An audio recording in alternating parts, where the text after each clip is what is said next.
Всем привет! Сегодня посмотрим, есть ли у тебя на горизонте новые отношения. И давайте в долгий ящик откладывать не будем, сразу начнем наш расклад.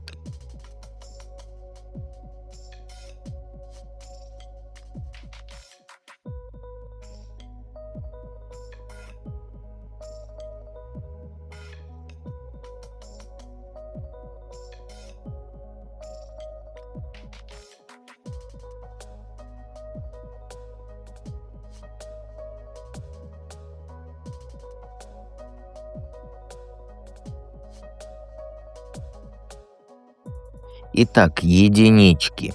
Первые две карты сигнификация, почему-то без отношений сейчас. Остальные парно читаем. Ну а ты сильная, самостоятельная женщина, поэтому одинока. Но это я не назову одиночество, потому что тебя это стригерит. Проблема не в том, что вокруг пусто, а в том, что у тебя включен вот этот постоянный режим контроля. Ты знакомишься быстро, быстро человека считываешь. И дальше идет твой сценарий. Ты задаешь темп, ты задаешь правила, ты тестируешь. Ты тестировщик мужиков. Ну, в нормальном смысле этого слова. И вот как только мужик выходит из твоего плана хотя бы на миллиметр, у тебя внутри поднимается вот эта тревога, и ты связь режешь. Нет, не из-за каприза, нет. Ты защищаешь себя от чувства бессилия. Ты головой понимаешь, что близость строится через доверие, а телом ты реагируешь по старой схеме. Включается привычка все продумать, и вот этот включается еще страх отпустить руль хотя бы на один вечер. Из-за этого ты выбираешь отношения, где можно блеснуть умением, но никак не расслабиться и быть живой. На свидание сходила там с коллегой. Он нормально, без показухи. После третьей встречи ты себя поймала на том, что ты пишешь ему сообщение по 3 раза и сразу стираешь. Ну, не отправляешь. В итоге ты отправляешь короткое, сухое, там что-нибудь такое «привет». И делаешь шаг назад. Не потому, что он не подошел, нет, потому что стало страшно контроль потерять. И главный твой стопор — это сейчас не в людях и не в городе, он в твоей голове. Ты умеешь запускать любой процесс, кроме одного. Пустить к себе человека без вот этого фильтра ты не можешь. И право себе дать быть не идеальной тоже не можешь.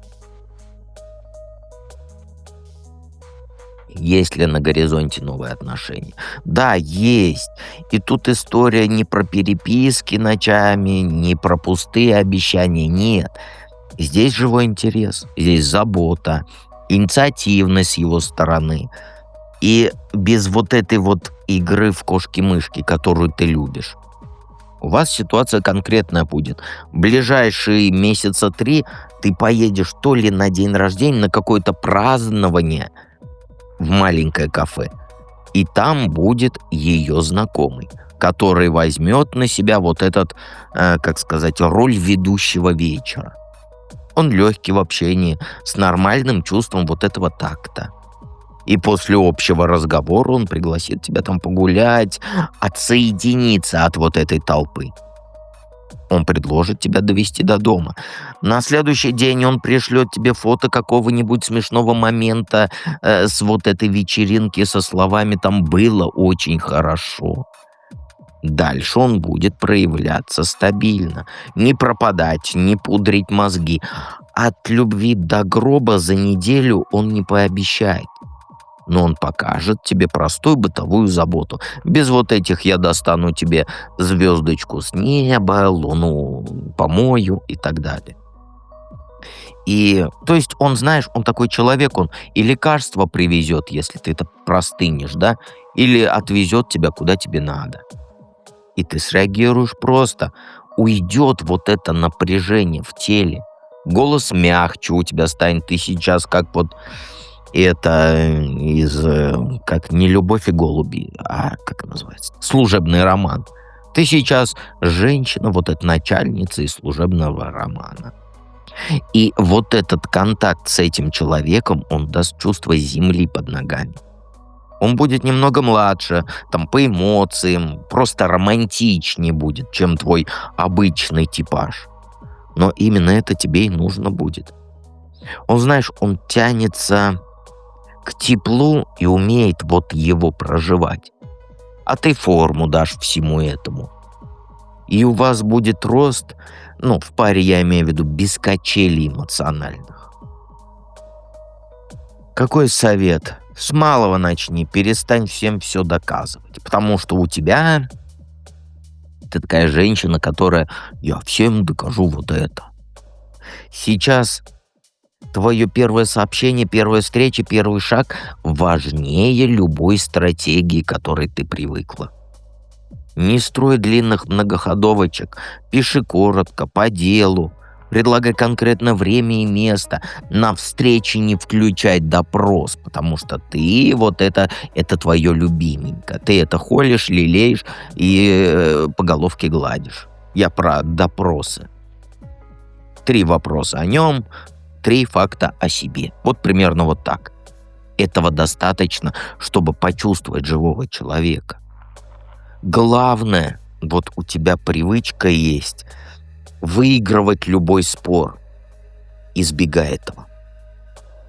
Победа в микроконфликте убивает доверие. Если он оговорился, сделал что-то не так, сказал там, позвонил, а не позвонил, или как-то там, не помню, проговори спокойно один раз, без лекций. Границы свои ставь там простыми фразами. Понимаешь? Там, например, мне важна пунктуальность. А не нужно там лекцию на 3 часа, почему тебе важна эта пунктуальность. Это пример просто. Понимаешь? Устала? Перенеси встречу заранее, а не исчезай, как ты это тоже любишь. Обрежь лишний вот этот шум и лишние свои действия. Удали шаблоны сообщений, старые переписки, которые тебя возвращают в борьбу. Понимаешь? И не доводи дело до стопора. Вот когда вот хоп, и сказать обоим нечего. А ты это любишь делать. И спор тоже, это твое любименькое, не нужно. Понимаешь? И дальше живи с ним. Ну, в смысле, дальше работай над отношениями. С таким вот режимом, когда ты не пытаешься спорить, не пытаешься многоходовочки, не пытаешься доказать, что ты умнее его, у тебя появится легкость старта. И уйдет тяга к вот этой токсичной победе. Потому что, почему мужики у тебя уходят? Потому что у тебя токсичная победа вечно нужна. Давайте перейдем ко второму варианту.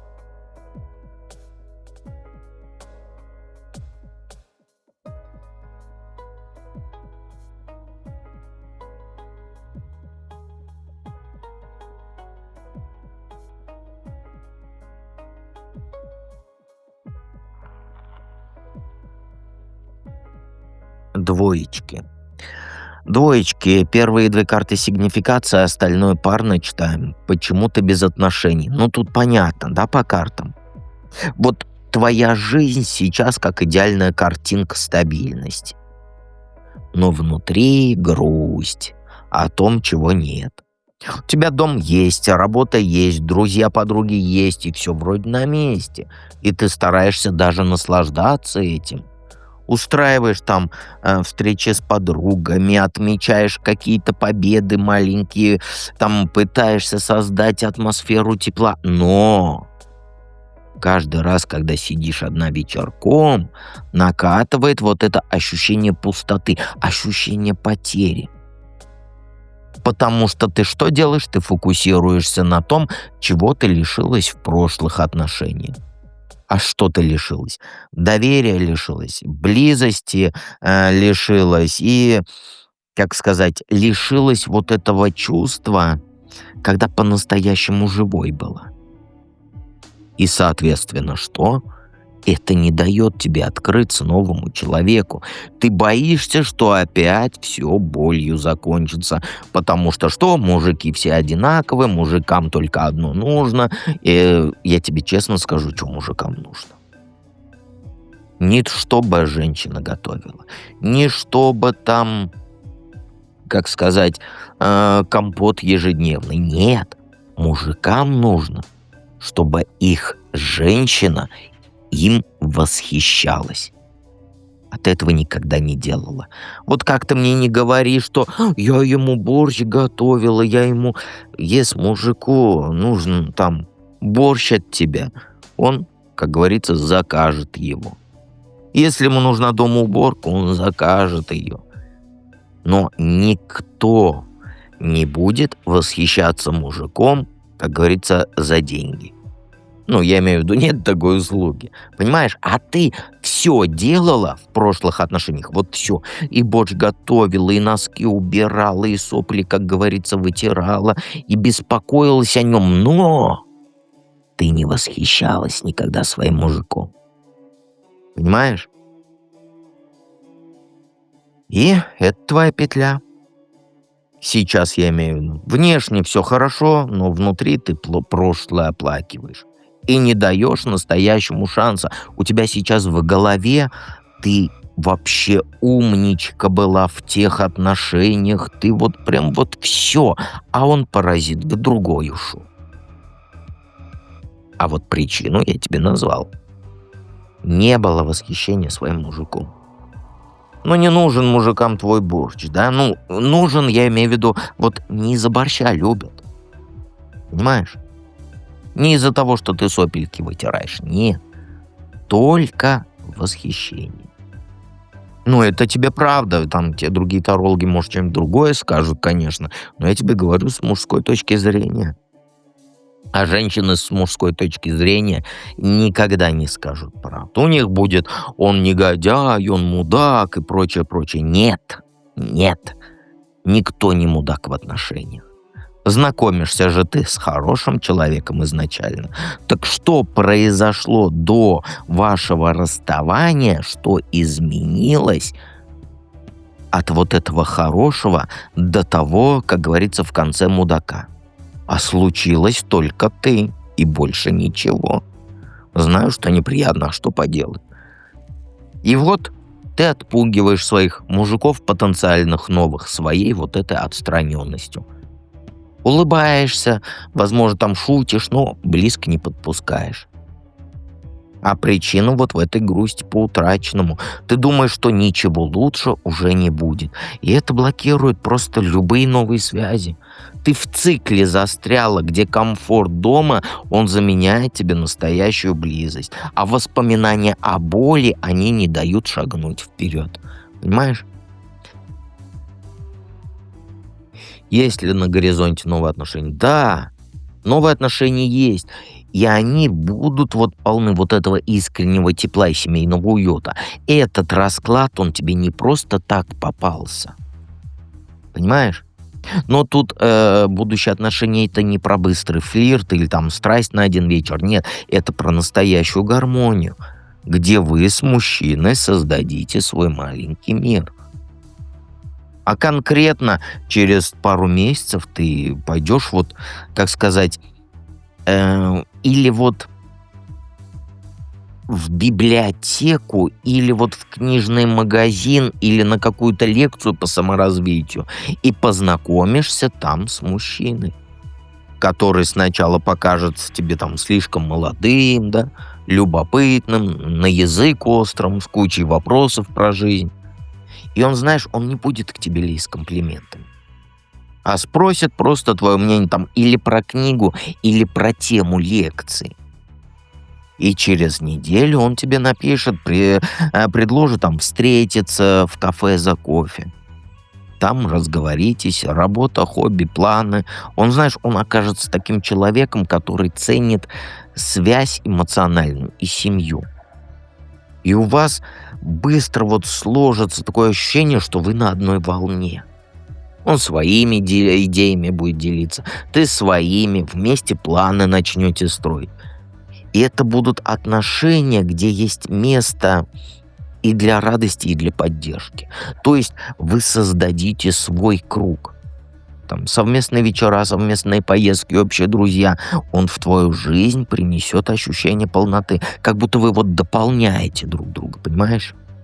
Скажешь, я никуда не хожу, ни на какие лекции, мне 150 лет. И что? И что? Еще раз повторяю, все расклады у всех тарологов для тех, кто делает что-то в жизни. Потому что будущее, оно вариативно. Вот я тебе сказал, а ты, например, скажешь, а я буду дома сидеть, никого не пущу, никому дверь не открою. То, конечно, ничего не произойдет. Из холодильника мужик не выпрыгнет. Курьер тоже тебе не придет к тебе с колечком, как его называется, с предложением руки и сердца. Какой совет? Ну, знаешь, курс возьми на новую жизнь, причем с полной уверенностью в себе. Ты цепляешься за старые воспоминания, потому что ты боишься, что вот все. Понимаешь? Ну, то есть мужика у меня больше никогда не будет. Понимаешь? Начни с простого. Все переписки с бывшим, которые ты пересматриваешь, кстати, удали. Все вещи, которые напоминают о бывшем, удали, выкини, убери из виду. Понимаешь? И это даст тебе пространство для новых впечатлений. А дальше стань женщиной, которой сама себе интересна, потому что ты сама себе сейчас не интересна. Хобби начни, курсы начни, где ты будешь развиваться, там кулинария, вышивание, все что угодно, где ты почувствуешь свой огонь и свою привлекательность. И это повысит твою уверенность. И мужчины сами потянутся к тебе. Если ты не уверен, ну кто к тебе потянется? Такой же неуверенный в себе. Дома не сиди, не жди, пока кто-то из холодильника выпрыгнет с букетом из 1001 розы и скажет: «Леночка, люблю тебя, выходи за меня». Если кто-то из холодильника выпрыгнет, это значит, что год назад ты забыла там йогурт с бифидобактериями, и из них родилась новая жизнь. Вот. Не сиди дома, хоть и осень на улице. Улыбайся, шути, показывай свою живость. Только к живым женщинам притягиваются живые мужчины. Хочешь, как говорится, нытика? Ной. Хочешь живого человека, самодостаточного, богатого? Сама будь такой. Требуешь — соответствуй. Понимаешь? Тут все просто. Давайте перейдем к третьему варианту.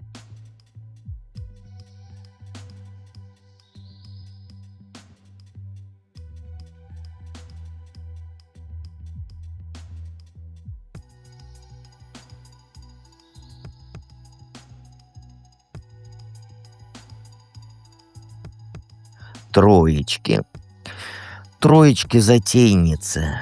Первые две карты — сигнификация, почему ты без отношений, остальные парно читают. А без отношений, потому что ты сидишь в неопределенности полной. Не можешь сделать выбор. Я объясню. Извиняюсь, то, что кашляю. Знаешь, вот у тебя сейчас много вариантов. Работа, хобби, встреча с подругами, и ты просто стоишь, как вкопанная, и не знаешь, куда идти. Ты занимаешься саморазвитием, ты читаешь книги, ходишь на курсы, пытаешься в себе разобраться. Это круто. Но из-за этого всего ты вообще не фокусируешься на личной жизни. Например, я тебе объясню. Карты тебя сдают, как говорится, с полными потрохами. На прошлой неделе тебя позвала подруга куда-то что-то отметить. А ты что сделала? Я дома посижу. Я не могу, мне там книгу надо прочитать, там подготовиться. А там был твой интересный мужичонка.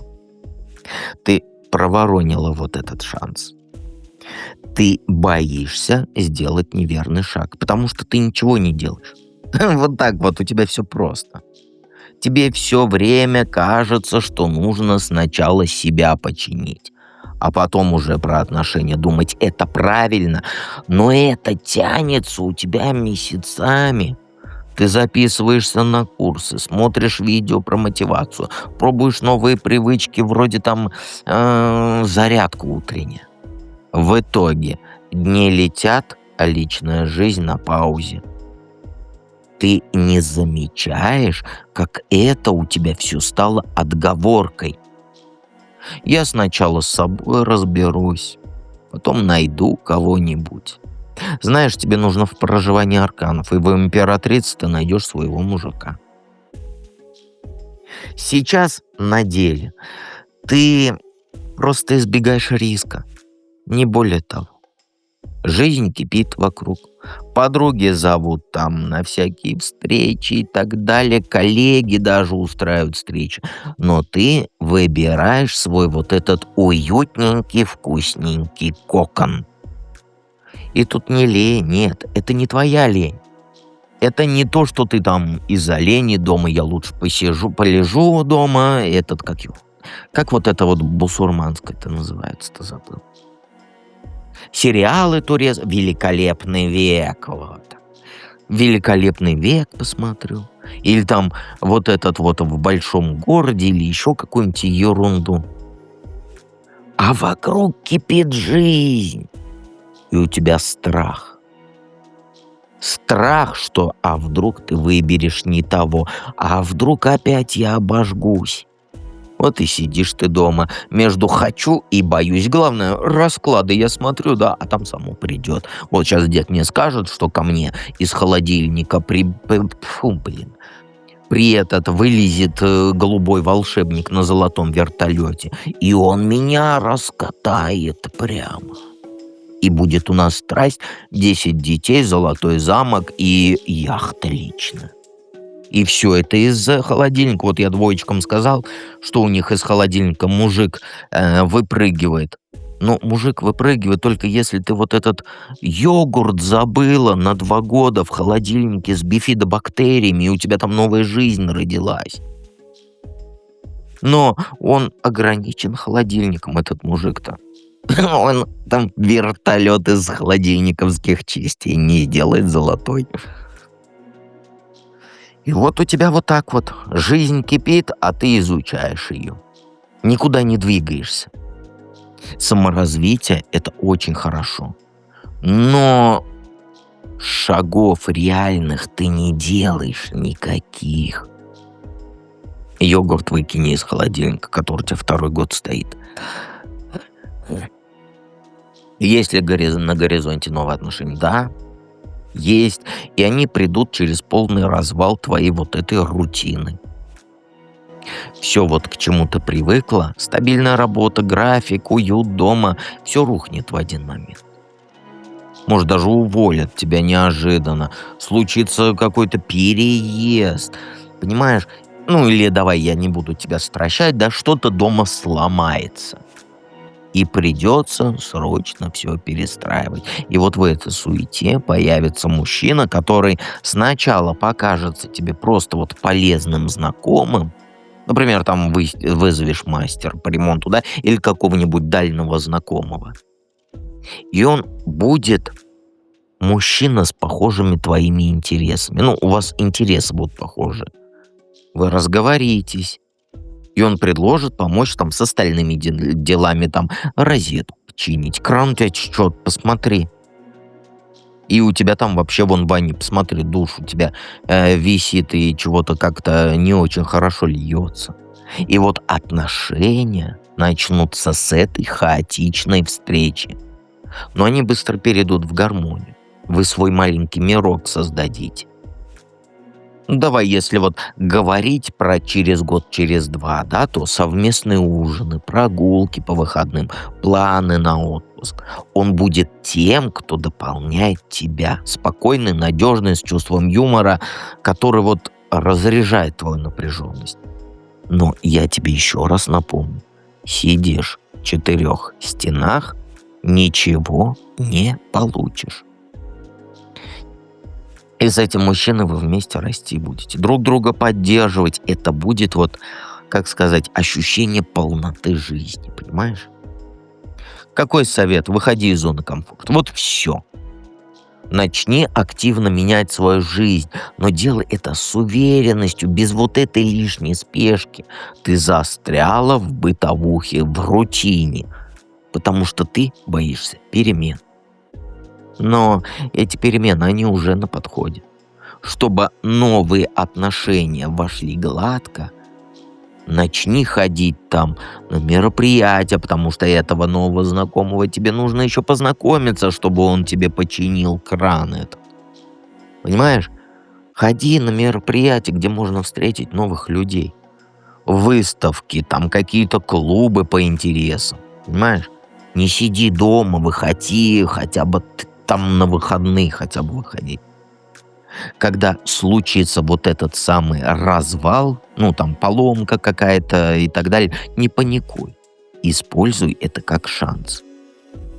Потому что вот эта поломка произойдет, ты с ним уже будешь знакома. А познакомишься в каком-то общественном месте, там парк и так далее, тому подобное. Ты ему позвонишь, попросишь помощи. И вот оно. Понимаешь? Поэтому твоя сила сейчас, вот на данный момент, в том, чтобы быть активной, быть привлекательной, улыбайся, шути, показывай свою энергию, ходи там в парке гуляй. Не жди, пока все само наладится, само не наладится. Нужно взять инициативу, чтобы увидеть вот этого интересного мужчину. Понимаешь? Подойди первый, вот спроси о чем-нибудь простом. Здравствуй, мужчина, у тебя красивые глаза. Глаза. Давай ты мне будешь чинить унитаз. Это я шучу, если что. Вот, познакомиться я не шучу, но про унитаз, конечно, не говори. Понимаешь? Будь интересный. Сейчас ты вот как сказать... Вот как сказать, не знаю. Сейчас ты грустная какашулечка. Вот так вот. Потому что у меня осень, у меня там дождик идет. Ну какой я на улицу-то пойду? Мне же 64 года. Ну какая улица, дед? Какая улица? 64 года мне вот какой мужчина. Но вот это вот как раз и нужно выключить. Я всем напомню. В проживании была бабушка. 86 лет, как я помню. Так она начала жить. Она поехала и на Мальдивы после проживания, во время проживания. И с парашютом, не с парашютом, а вот этот вот планер, который. Парашют, в общем. Который вот с парашютом с горы прокатилась. 86 лет. Вы себя в 60 уже хороните. Ужас какой. Ну все, не сиди дома.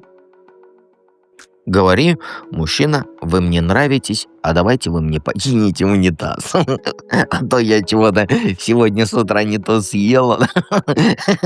И у меня там все засорилось. Помогите, у вас просто глаза красивые. Это шутка, если что, а то пойдете. Вот, не сиди дома. Гуляй, гуляй, гуляй, наслаждайся жизнью, пока есть чем наслаждаться. И всегда помни, что дед с тобой рядом. Про унитаз никому не говори.